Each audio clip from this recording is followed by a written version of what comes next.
How are you becoming a better storytelling teacher? There's a really great saying, which is, we teach what we need to learn most. And I never forget that for myself and even oftentimes clients and students that I'm teaching around storytelling. And so for myself, how am I evolving as a teacher of storytelling? Well, I go back to that origin of why am I so passionate? Why was I drawn to storytelling in the first place? And the reality is, for much of my life, I felt lost in translation, felt completely misunderstood, felt like I didn't really fit in or belong anywhere.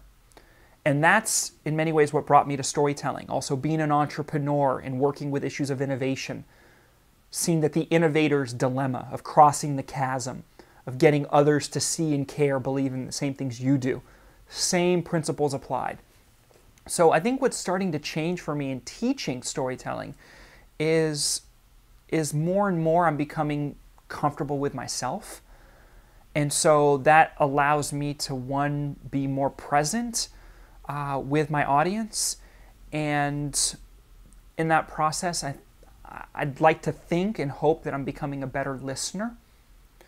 And then I'm also, by growing my team, I'm starting to get more feedback loops on where are my blind spots, the things I take for granted. So recognizing the need to break things down, recognizing the need to make lessons more digestible, recognizing what are some of the psychological nuances to the learning process, learning a lot from the world of gaming, and how you structure things as more using game dynamics, in helping, one of the biggest principles of gaming, and many people I'm sure have read Jane McGonigal's book, which now I'm going to blank on, but great book on the power of games. Oh shoot, we should re-get that, what the title of her book is. But one of the principles that she talks about in her book is, in order to play a game, you have to be able to keep score.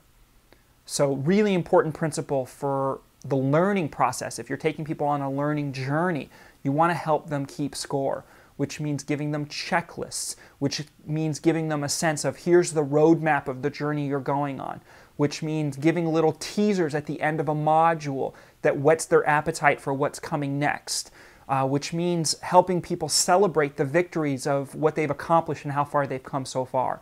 So really just breaking things down into far greater, deeper nuance of really understanding the learning process has been a big part of the evolution for me in teaching storytelling.